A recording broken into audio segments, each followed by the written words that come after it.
नीलू और रंग बदलने वाली मछली। एक छोटा सा गांव था, तटीय किनारे पर बसा, जहां लहरों की आवाज दिन रात गूंजती थी।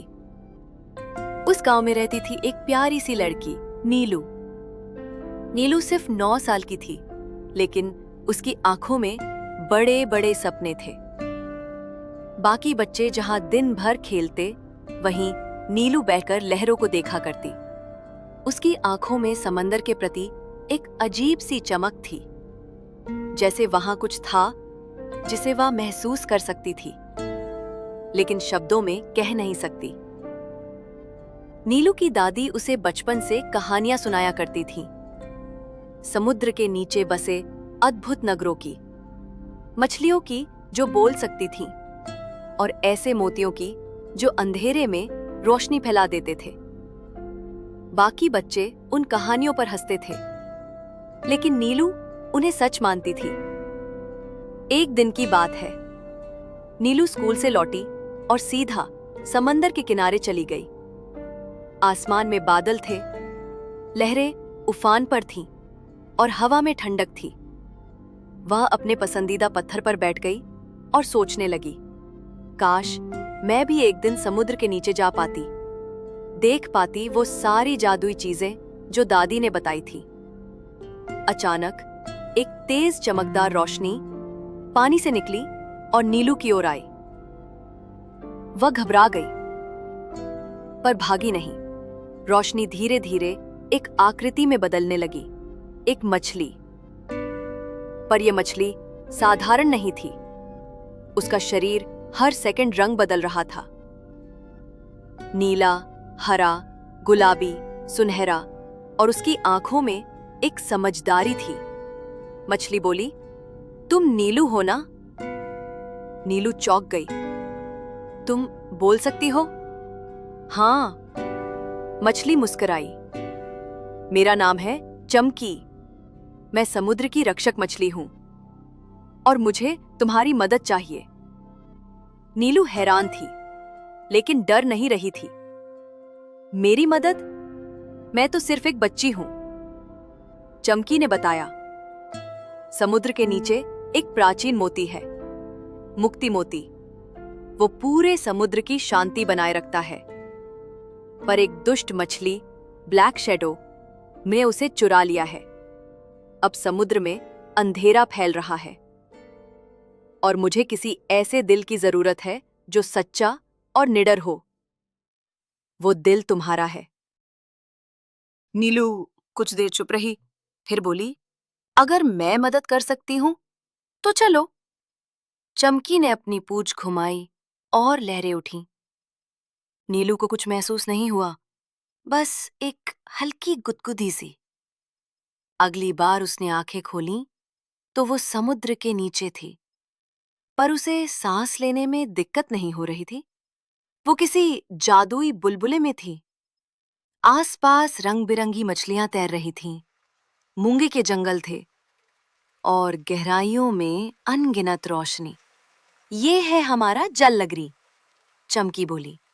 नीलू की आंखें चमक उठीं, लेकिन तभी एक अजीब सी परछाई तेजी से उन पर झपटी। वो ब्लैक शैडो था, एक विशालकाय मछली जिसकी आंखें लाल थीं और शरीर धुएं की तरह काले रंग का।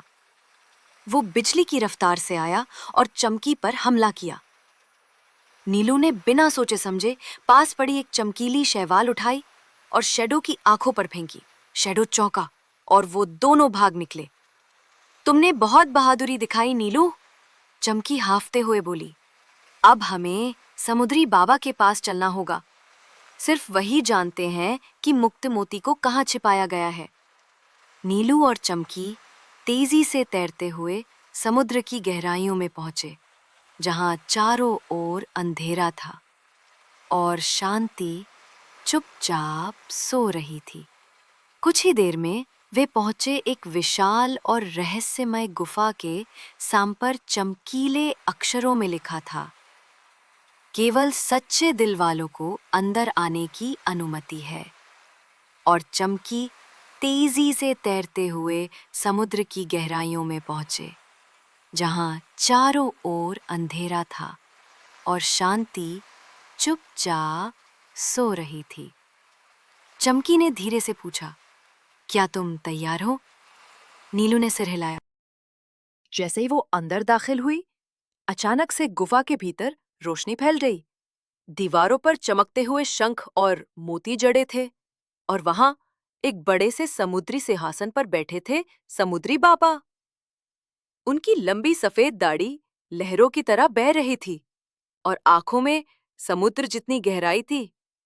बाबा ने धीमी और गंभीर आवाज में कहा, नीलू, तुम्हारे बारे में मैंने सपनों में देखा था। तुम ही हो जो जल नगरी को फिर से उजाला दे सकती हो। नीलू ने झुककर प्रणाम किया।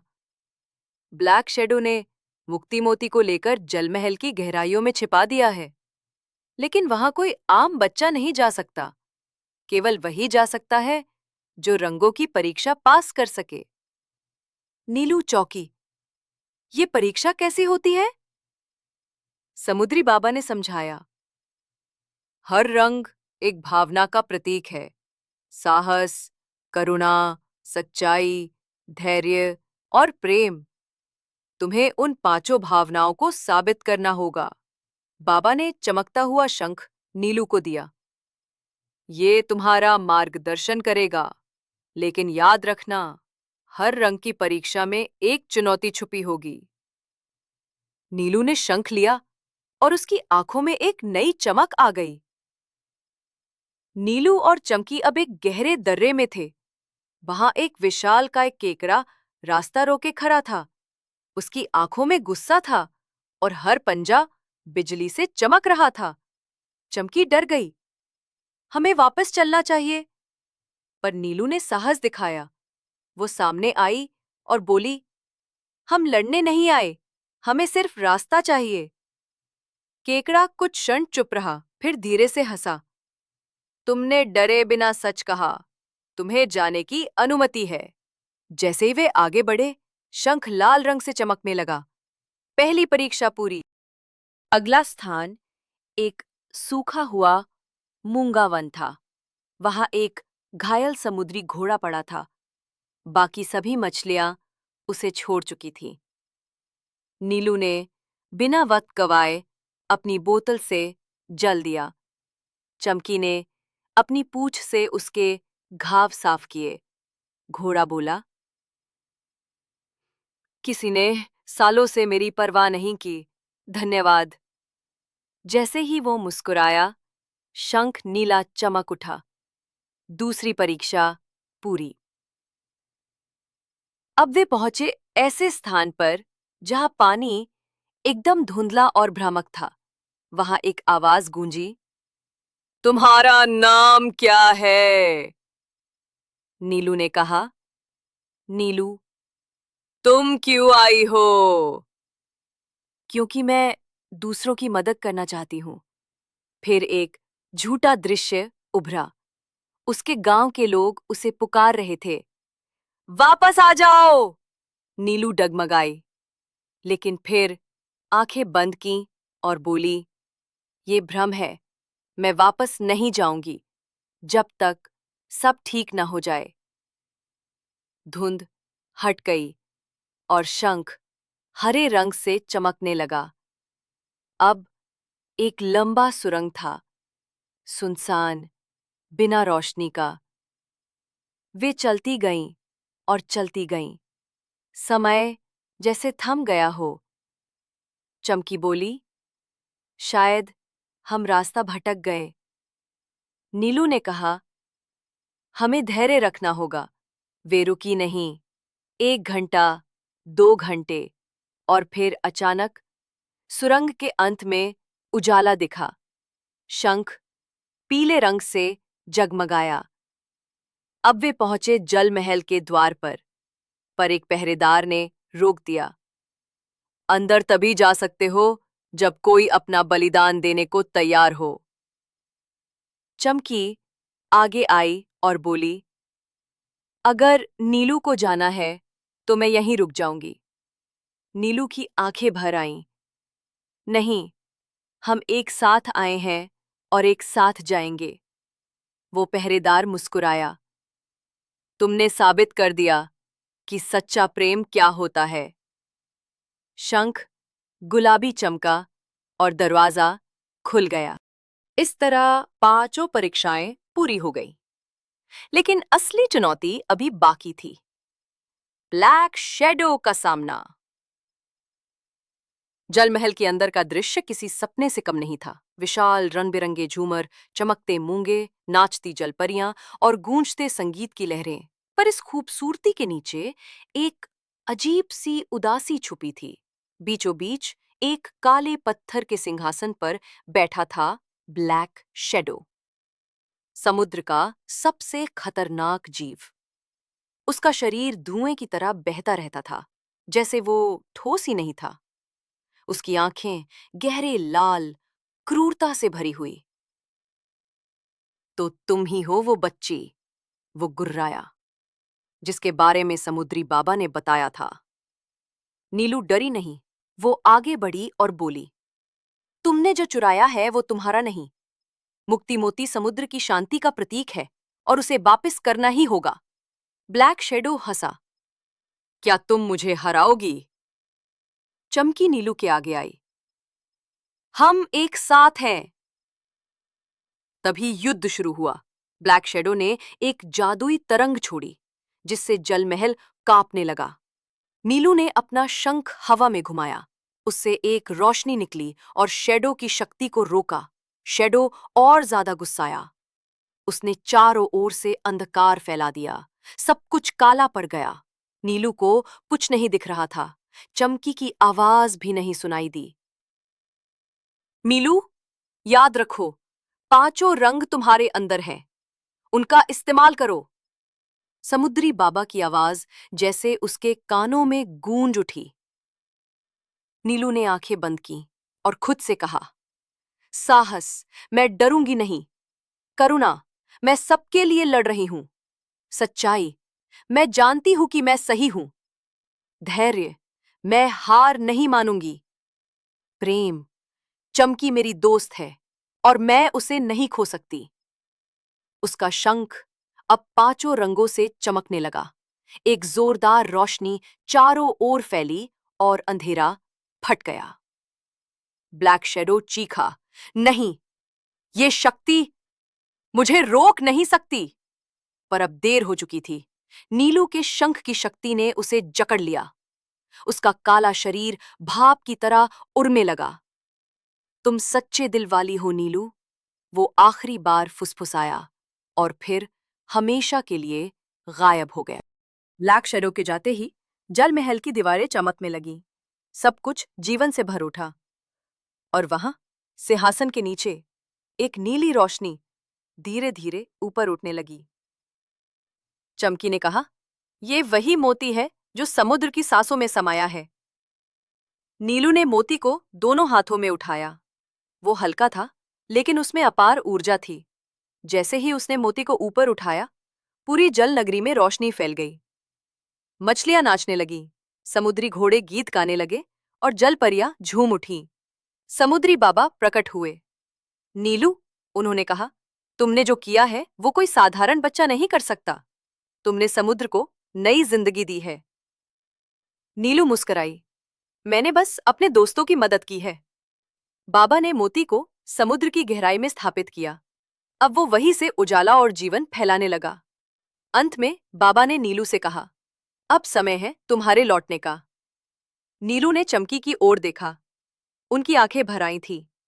चमकी बोली, हम दो दुनिया से हैं, पर हमारी दोस्ती कभी खत्म नहीं होगी। एक चमकदार लहर उठी और नीलू वापस अपने गांव के किनारे पर आ गई। आसमान साफ था, लहरें शांत थीं और हवा में एक नई महक थी। उसके हाथ में अब भी वो शंख था, पांचों रंगों में चमकता हुआ। अगले दिन नीलू अपनी दादी से लिपट गई और बोली, आप ही कहानियां सच थी दादी। दादी मुस्कुराई, मैंने कहा था ना बेटा, सच्चा दिल जादू को पहचान लेता है। अब नीलू हर दिन समुद्र किनारे जाती थी, लेकिन अब वो सिर्फ देखती नहीं थी, वो मुस्कुराती थी, जैसे कोई पुराना दोस्त सामने हो। कई बार लहरों के बीच एक रंग बदलती मछली दिखती थी। मुक्ति मोती के पुनः स्थापित होने के कुछ ही दिन बाद समुद्र ने खुद को फिर से नया कर लिया था। वे सभी समुद्री प्राणी जो अंधकार में खो चुके थे, अब खुशी से तैर रहे थे। मूंगे फिर से रंगीन हो गए थे, जलपरियां फिर से गीत गाने लगी थीं, और गहराइयां अब रहस्यमयी नहीं बल्कि प्यारी लगने लगी थीं। एक सुबह जब नीलू समुद्र किनारे बैठी थी, अचानक उसकी आंखों के सामने वही शंख चमकने लगा। उसने उसे हाथ में लिया और उस पर लिखा दिखा, एक बार और नीलू, हमारे साथ चलो। वो मुस्कुराई और अगले ही पल एक सुनहरी लहर उसे अपने साथ गहराइयों में ले गई। अब वो एक बार फिर जलनगरी में थी, पर इस बार कुछ बदला हुआ था। चारों ओर उसका नाम गूंज रहा था, नीलू, नीलू, हमारी रक्षक, हमारी नायिका। समुद्री बाबा, चमकी और तमाम जल जीवों ने एक विशेष सभा आयोजित की थी। वहां एक नया सिंहासन बना था, मोतियों से जड़ा हुआ, लहरों से घिरा, और उस पर लिखा था, जल नगरी की मित्र नीलू। बाबा ने कहा, आज से तुम हमारी सभाओं का हिस्सा हो, हमारी सलाहकार, हमारी प्रेरणा। हर बच्चा जो जिज्ञासा और सच्चाई के साथ जीना चाहता है, उसका मार्गदर्शन तुम करोगी। नीलू थोड़ा सकुचा गई, लेकिन चमकी ने उसे पुकारा, तुमने हमें अंधेरे से बचाया, अब उजाले में भी हमारे साथ चलो। तभी जलमहल में एक ओर से 7 रंगों की एक ऊंची लहर उठी और नीलू के चारों ओर घूमने लगी। वो धीरे धीरे ऊपर उठ गई, हवा में, पानी में, प्रकाश में, और जब वो नीचे उतरी तो उसके कपड़े बदल चुके थे। अब वो एक जल रक्षक मित्रा बन चुकी थी। बच्चों के बीच एक नाम, समुद्र के बीच एक ताकत, और कहानियों के बीच एक जादू। समय बीतता गया। नीलू फिर अपने गांव में लौट आई। अब वो वही मासूम बच्ची नहीं थी जो बस समुद्र को देखा करती थी। वो अब जानती थी कि हर लहर कुछ कहती है, हर मछली की आंखों में कुछ छुपा होता है, और हर बच्चा एक नायक बन सकता है अगर वो अपने अंदर के रंगों को पहचान ले। गांव में नीलू ने एक रंगों की पाठशाला शुरू की, जहां बच्चों को कहानियों के जरिए सिखाया जाता कि लाल हमें साहसी बनाता है, नीला हमें दयालु बनाता है, हरा हमें सच्चा बनाता है, पीला हमें संयमी बनाता है, और गुलाबी हमें प्यार सिखाता है। हर शनिवार को वो बच्चों को समंदर किनारे ले जाती, वहां रेत पर रंगीन चित्र बनवाती, लहरों के साथ खेलती और कहानियां सुनाती। कई बार बच्चे कहते, दीदी वो चमकी वाली मछली कहाँ है? नीलू मुस्कुराती और कहती, वो यहीं है, हमारे दिल में। जब भी तुम सच्चाई, साहस और प्रेम दिखाओगे, वो तुम्हारे साथ होगी। एक दिन नीलू अपने घर की छत पर बैठी थी। रात का समय था, चांदनी फैली हुई थी और समंदर शांत था। उसने शंख उठाया और उसमें धीरे से फूंका। हवा में रंगों की एक हल्की सी तरंग फैली और दूर समुद्र में चमकी ने एक छोटा सा गोता लगाया। फिर वही आवाज आई, चलो नीलू, अगली दुनिया तुम्हारी राह देख रही है। नीलू जानती थी, अब उसकी यात्रा समाप्त नहीं हुई, अब उसका मिशन शुरू हुआ था।